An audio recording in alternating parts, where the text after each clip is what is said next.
Hello students, welcome to just teaching class. এখন আমরা the wind cap gen ইউলেনের লেখা part 3 আজকে কমপ্লিট করে নেব এবং তার সমস্ত কোশ্চেন আনসারগুলো দেখব।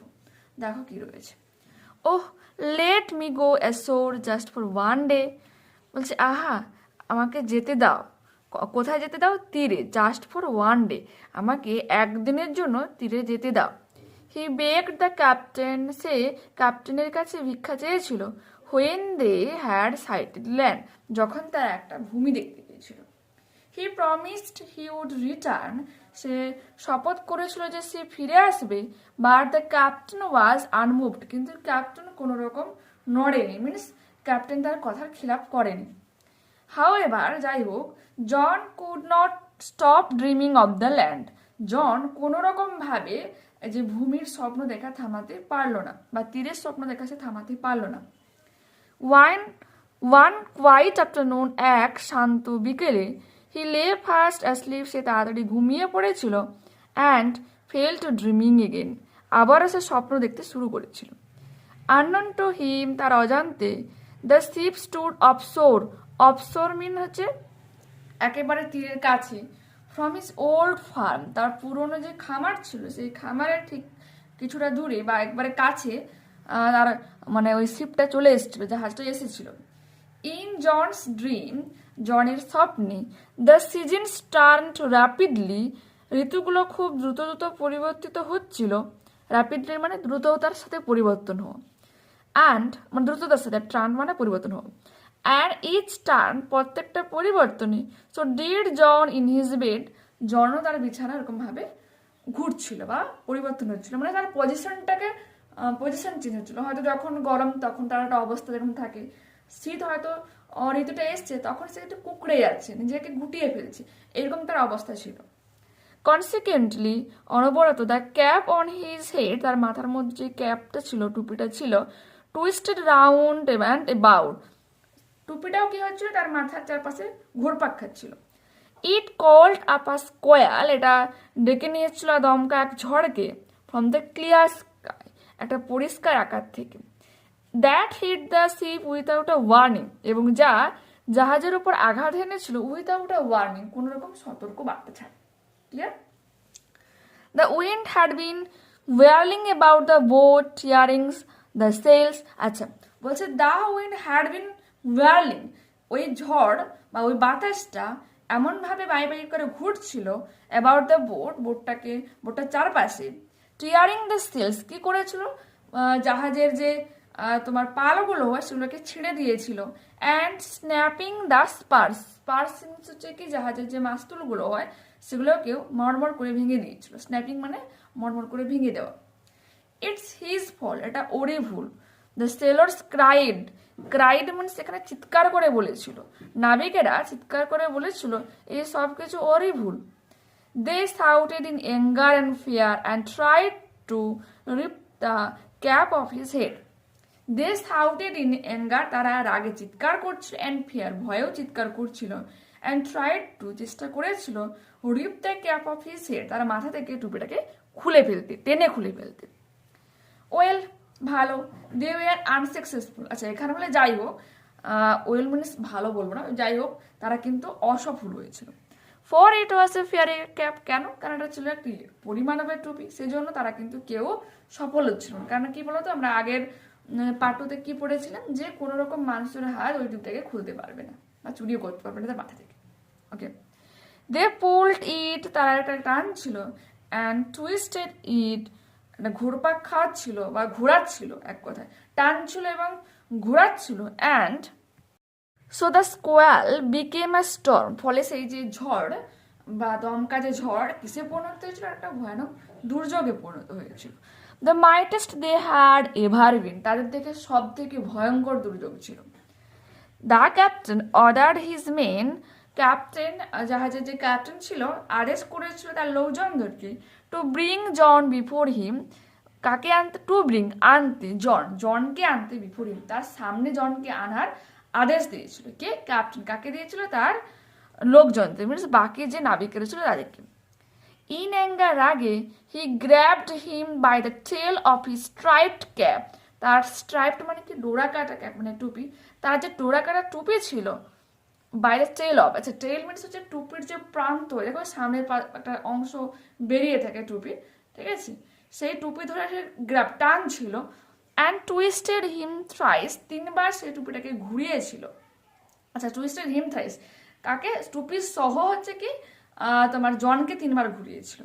And flung him out to the sea, এবং জাহাজে তাকে ছুঁড়ে দিয়েছিল। But the winds called up by the capped span the ship 3 times around, বলছে ওই ঝড়ের দ্বারা ডেকে আনা যে ভয়ঙ্কর ঝড় কি করেছিল, বা হঠাৎ করে আনা ওই ঝড় ঘুরিয়েছিল, দেখো দ্য শিপ জাহাজটিকে 3 times around, 3বার হচ্ছে কি জাহাজটাকে ঘুরিয়ে দিয়েছিল। কারণ কি জনের মাথায় টুপিটা ছিল, টুপিটাকে যেহেতু 3বার ঘুরিয়েছিল তখন কি পুরো জাহাজটাও 3বার বর্মন করে ঘুরলো। Okay, as John went under the waves, যখন জন এই ওয়েভস মানে কি ঢেউ, ঢেউয়ের তলায় চলে গিয়েছিল, the cap came of his head, যেহেতু জাহাজ পুরো ঢেউয়ের তলায় জন চলে যায় সেই জন্য তার মাথা থেকে টুপিটাও খুলে বেরিয়ে আসে। সুন দ্য স্টর্ম স্টপ, তখন হঠাৎ করে কি হয়েছিল, ঝড় পুরো থেমে গিয়েছিল। অ্যান্ড জন সোয়াম এসোর, জন সাঁতার কেটে তীরে এসেছিল। তাই ক্যাপ ফলোড হিম, এবং তার যে টুপি সেটাও কিন্তু তাকে ফলো করে এসেছিল, অনুসরণ করে ভেসে ভেসে এসেছিল। When he got to the land, যখন সে ভূমিতে আসে, জন পিকড আপ দ্য ক্যাপ, জন টুপিটাকে তুলে নিয়েছিল, and ran home to his mother and farm, দৌড়ে চলে গিয়েছিল তার মায়ের কাছে এবং তার খামারের কাছে। এগেইন ইন দ্য উইন্টার, আবারও এক শীতে, হোয়েন দ্য স্নো লে হেভি অন দ্য ফিল্ডস, পুরো মাঠের উপর ভারী কি হয়েছিল, স্নো মিনস বরফের আস্তরণ পড়েছিল। He began to dream of the ship, সে আবারও জাহাজের স্বপ্ন দেখেছিল। John went to the wardrobe, John দৌড়ে গিয়েছিল, ওয়ার্ডরোব মানে সেখানে আলমারির কথা বলা হয়েছে, আলমারা না থেকে কি হচ্ছে ওয়ার্ডরোব, বলছে তার ওই আলমারির দিকে দৌড়ে গিয়েছিল। And got out the fairy cap, এবং পরিমাণবে যে টুপিটা সেটা কি করেছিল, বের করে এনেছিল। অ্যান্ড স্টেয়ার্ড ইট, এবং তার দিকে তাকিয়েছিল, স্টেয়ার্ড অ্যাট, তার দিকে তাকিয়েছিল। It for stare at it for a long moment, দীর্ঘক্ষণ সে টুপিটার দিকে তাকিয়েছিল। Tucking it in his shirt, তার যে জামা ছিল তাতে আটকে রেখে বা ঝুলিয়ে রেখে, he ran out to the field, মানে কি বলতো সে কিন্তু টুপিটাকে মাথায় আর পরেনি। He ran out to the field, মাঠের দিকে দৌড়ে গিয়েছিল। He placed the wind cap under a stone, সে টুপিটাকে রেখেছিল একটা পাথরের নিচে। হুয়ার হি নিউ, যেখানে সে জানতো the fairy man would find it, পরিমাণটা এটাকে খুঁজে পেয়ে যাবে, সে সেইরকম একটা প্লেসে টুপিটাকে রেখে আসে। Then he left again for the seas, তারপর সে আবারও সমুদ্রের উদ্দেশ্যে রওনা হয়ে গিয়েছিল। ঠিক আছে, নেক্সট দেখো। For the rest of his life, তার সারা জীবন ধরে, John spend half the year on a ship, John জাহাজে কাটিয়ে থাকতো অর্ধেকটা বছর, মিনস 6 মাস, and half on the shore, এবং তীরে থাকতো কমাস 6 মাস। হাফ মিনস অর্ধেক, অর্ধেক বছর মানে কি 6 মাস। টিল অ্যাট লাস্ট, যতক্ষণ না পর্যন্ত, হি ওন্ড হিজ ওন বোট, তার নিজস্ব একটা নৌকা হয়, অ্যান্ড 100 একর্স ফার্ম ল্যান্ড, এবং তার 100 একরের জমি হয়। ততদিন পর্যন্ত সে কি করেছিল, 6 মাস জাহাজে থাকতো, 6 মাস তার খামার বা ভূমিতে থাকতো। From then on he came to be known as Captain Turtle, ঠিক তখন থেকে কি নামে পরিচিত হয়, সে হচ্ছে কি ক্যাপ্টেন টার্টেল নামে পরিচিত হয়, বা তাকে ডাকা হতো ক্যাপ্টেন টার্টেল নামে। For he was as much at home on the water, কারণ জলের উপরে সে কি স্বাচ্ছন্দ্য বোধ করতো বা থাকতে পারতো, as he was on the land, যেমন ভাবে সে ভূমিতে থাকতে পারতো। ওকে, যেমন কি কচ্ছপ একটা জলচর মানে উভচর প্রাণী, কারণ সে জলেও থাকতে পারে আবার ডাঙাতে থাকতে পারে। ঠিক আছে, সেই জন্য ক্যাপ্টেন যেহেতু তার 6 মাস এরকম ডাঙায় থাকতো, 6 মাস জলে থাকতো, সেই জন্য তার নাম দেওয়া হয়েছিল ক্যাপ্টেন টার্টেল। ওকে, অ্যাক্টিভিটি 6 দেখো কি রয়েছে, ট্রু ফলস রয়েছে। আর তোমাকে কি বলেছে, give supporting statements for each of your answer, যদি তোমার ঠিক মানে তুমি ঠিক মনে করো যে ট্রুটা দিচ্ছ বা এটা লিখছো, তার সাপেক্ষে স্টেটমেন্ট দিতে হবে, আর যদি তুমি মনে করো যে ফলস, তার সাপেক্ষে তোমাকে স্টেটমেন্টটা দিতে হবে। এতে বলেছে John never dreamed about the land, John কখনোই ভূমির ব্যাপারে স্বপ্ন দেখেনি। তো এটা ফলস হয়ে যাবে। দেখো কি লিখবো, however John could not stop dreaming of the land.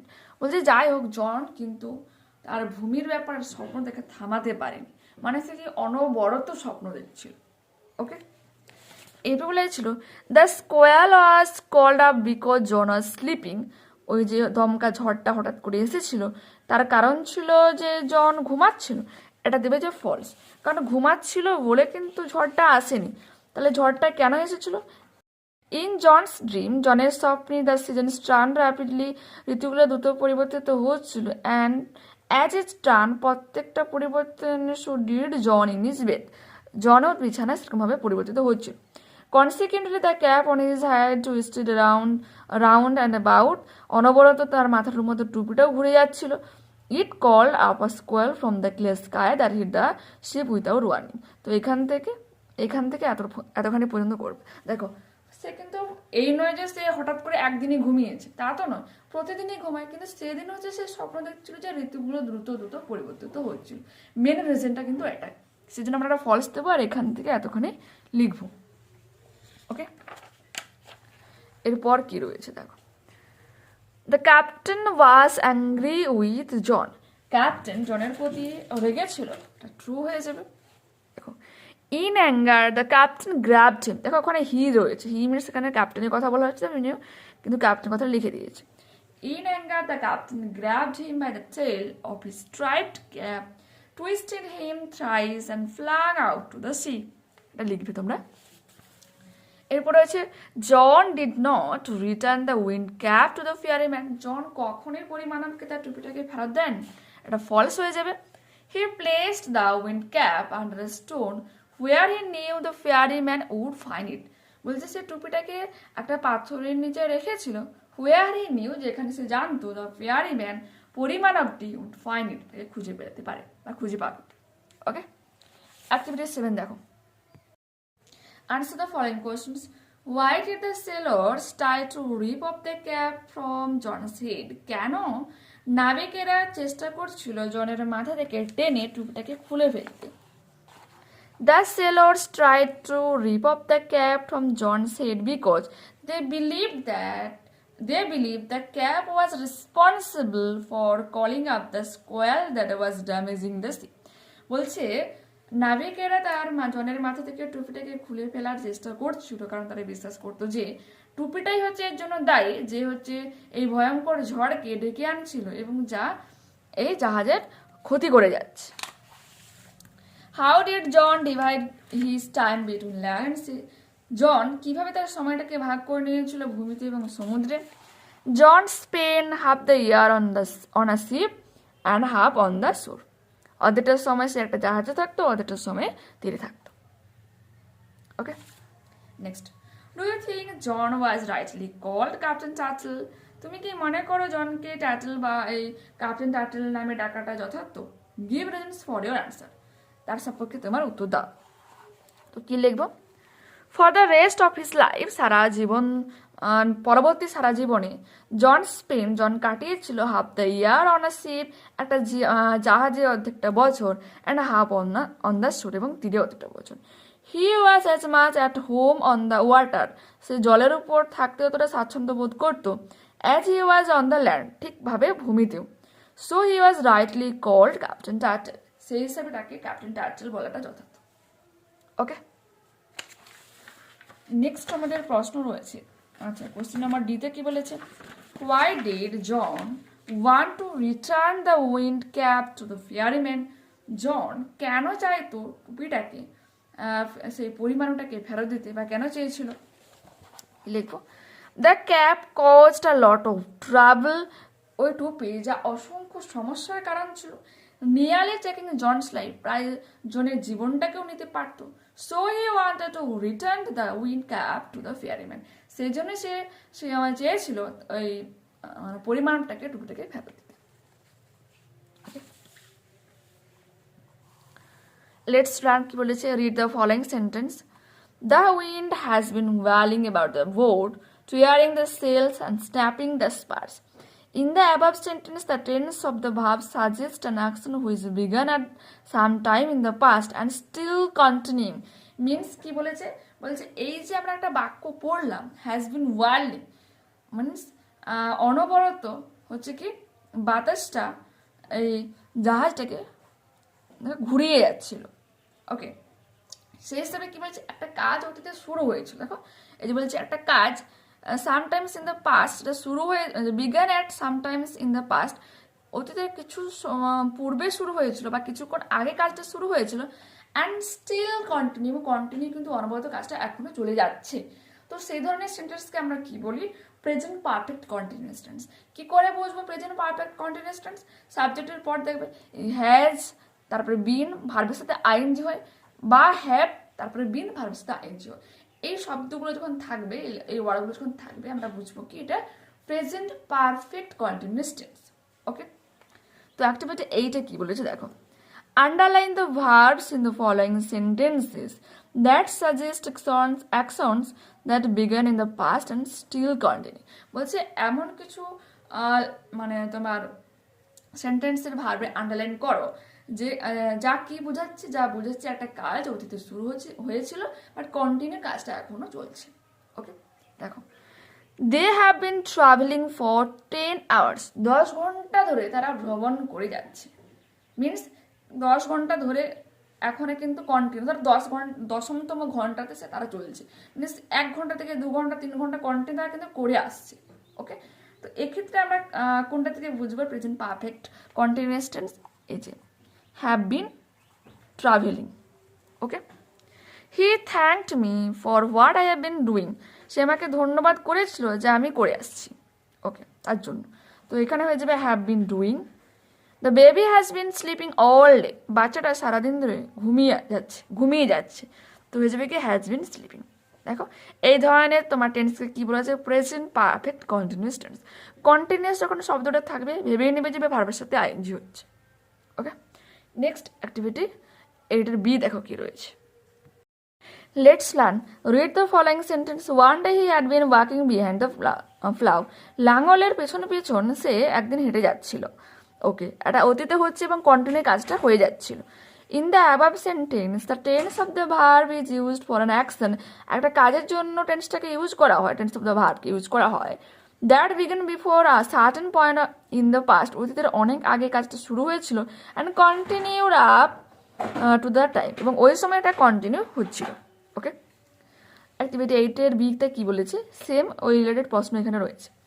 Underline the verbs in the following sentences which suggest the actions that began before a certain point in the first and continued up to the time. তো বললাম, তো কী হবে দেখো, they had been playing in the field for an hour before a mother call them, বলছে তারা they had been playing in the field, মাঠে খেলাধুলা করে যাচ্ছিল ফর অ্যান আওয়ার, 1 ঘন্টা ধরে, বিফোর মাদার কল দেম, যতক্ষণ তার মা ডেকেছিল আর কি। তো এখানে হয়ে যাবে had been playing. When I visited my uncle, যখন আমি আমার কাকার সাথে দেখা করেছিলাম, he had been teaching in a school there for 5 years, তিনি সেখানে 5 বছর ধরে পড়াচ্ছিলেন। তো এখানে হয়ে যাবে কি had been teaching. Rita had been studying in our school for the last 8 years since I met her. Rita আমাদের বিদ্যালয়ে পড়াশোনা করে যাচ্ছিল গত 8 বছর ধরে, যতক্ষণে আমি তার সাথে সাক্ষাৎ করেছিলাম। তো এখানে হয়ে যাবে হ্যাড বিন স্টাডিং। আর এই ধরনের সেন্টেন্সকে কি বলবো, ফার্স্ট পারফেক্ট কন্টিনিউয়াস টেন্স। তো দেখো পারফেক্ট টেন্সে কি হবে, ভার্বের সাথে ভার্বের পরে হ্যাড থাকে, তারপরে ভার্বের থার্ড ফর্ম বসে, সেই যে হ্যাড থাকা মানে তুমি বোঝো এটা পাস্ট টেন্সে বোঝাচ্ছে, ঠিক আছে। এটা তো আর কন্টিনিউয়াস মানে ভার্বের সাথে আইএনজি আর বিন কথাটা অ্যাড হবে। আর প্রেজেন্টের ক্ষেত্রে কি ছিল, একটু চেঞ্জ ছিল, সেখানে হ্যাভ আর হ্যাজ বসতো, আর এখানে পাস্টের ক্ষেত্রে কিন্তু কেবলমাত্র হ্যাড বসবে। মানে সমস্ত সাবজেক্টের উপরে হ্যাড, তারপরে বিন, ভার্বের সাথে আইএনজি। ওকে, অ্যাক্টিভিটি 8-এর সিতে কি বলেছে দেখো, fill in the blanks with either the present perfect continuous or past perfect continuous tense. Okay, the rain dash when I left home, four রয়েছে, মানে বর্ষিত হয়ে যাচ্ছে, তাহলে কি হয়ে যাবে, যখন আমি বাড়ি ছেড়ে বেরিয়েছিলাম তখন বৃষ্টি অনবরত হয়ে যাচ্ছিল। The engineers dash the bridge for the first few months, থেকে বিল্ড দেওয়া রয়েছে, তো এখানে কি হয়ে যাবে হ্যাভ বিন বিল্ডিং, ইঞ্জিনিয়ার্সরা ব্রিজটাকে বানিয়ে আসছে for the past few months, কয়েক মাস ধরে। The performers have been singing since evening, সন্ধ্যে থেকে পারফরমার্সরা গান করে আসছে। অ্যাট দ্যাট টাইম, ওই সময়, ওই বলে দিয়েছে মানে বুঝে নেবে যে এটা কিন্তু পাস্ট পারফেক্ট কন্টিনিউয়াস টেন্স হচ্ছে এখানে, কারণ এখানে যেহেতু present perfect tense, perfect continuous বা পাস্ট পারফেক্ট কন্টিনিউয়াস টেন্স, আর দ্যাট টাইম ইটস ওই সময়, মানে সেটা বুঝে নিয়েছে যে পাস্ট পারফেক্ট কন্টিনিউয়াস টেন্স হবে। At the time mister Roy had been writing poems for 1 month, ওই সময়ে মিস্টার রয় 1 মাস ধরে কবিতা লিখে যাচ্ছিল। Okay, next. Replace the underline words with their antonyms. Antonyms মানে বিপরীত শব্দ। রিপ্লেস মানে একটা জায়গায় যে শব্দটা রয়েছে তার সেই জায়গাতে ওর পরিবর্তে অন্য একটা শব্দ বস করানো, ঠিক আছে। John had always obeyed his mother, John সবসময় তার মায়ের কথা মেনে চলতো। তো অবেড রয়েছে, অবেডের অ্যান্টোনিম কি হয়ে যাবে? ডিসঅবেড। ডিসঅবেড মিনস মানতো না। জন কখনোই তার মায়ের কথা মানতো না। John began his first ever sea voyage, John তার প্রথম সমুদ্রযাত্রা শুরু করেছিল। তো বিগেনের তোমার অ্যান্টোনিম কি হয়ে যাবে? ফিনিশড। জন তার প্রথম সমুদ্রযাত্রা সমাপ্ত করেছিল। He became very popular with the sailors, নাবিকদের মধ্যে সে খুব বিখ্যাত হয়েছিল। পপুলার তো আনপপুলার, বিখ্যাত নয়, অবিখ্যাত। In John's dream the season stunt rapidly, rapidly মানে দ্রুততার সাথে পরিবর্তিত হওয়া, ঋতুগুলো এখানে কি হয়ে যায়? স্লোলি। পপুলার মানে বিখ্যাত, আনপপুলার কুখ্যাত বলে। Okay, let's talk. John returned the wind cap to the ferryman, although it had fulfilled his wishes. Would you have done the same had you been in John's place?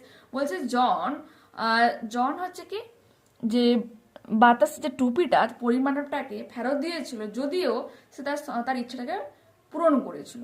তুমি কি same জিনিসটা করতে যদি তুমি জনের জায়গায় থাকতে? ডিসকাস ইন গ্রুপস, তোমার গ্রুপের মধ্যে বা দলের মধ্যে এটাকে ডিসকাস করো। দেখো Activity 10A, imagine you are out on the open sea in a boat.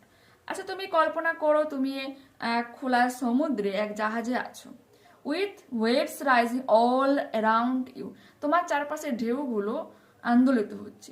Or you feel scared or excited, তুমি কিরকম অনুভব করবে? উত্তেজিত না ভয় পাবে?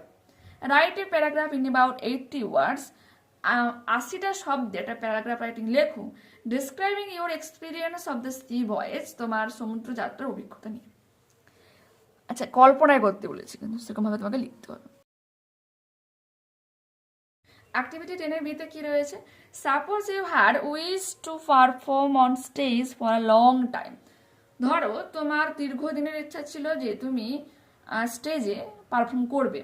On the occasions of your school's annual function, তোমাদের বিদ্যালয়ের যে বাৎসরিক যে অনুষ্ঠানটা হয়ে থাকে, you finally got a chance to do so, তুমি অবশেষে সুযোগ পেয়েছো সেটা করার জন্য। Write a letter to your friend, তোমার বন্ধুকে একটা চিঠি লেখো, ডিসক্রাইবিং হাউ ইউ ফেল্ট, তুমি কেমন অনুভব করছিলে, when your wish was fulfil, যখন তোমার এই ইচ্ছাটা পূরণ হয়েছিল। ঠিক আছে, তো দেখো এটা। ওকে, তো নেক্সট ক্লাসে আবারও দেখা হচ্ছে। যারা চ্যানেলে নতুন রয়েছে অবশ্যই তোমাদের কাছে রিকোয়েস্ট রাখবো চ্যানেলটাকে সাবস্ক্রাইব করে নেওয়ার জন্য, বন্ধুদের কাছে ভিডিওটাকে শেয়ার করে নেওয়ার জন্য।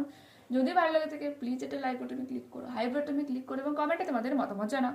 ওকে, বাই।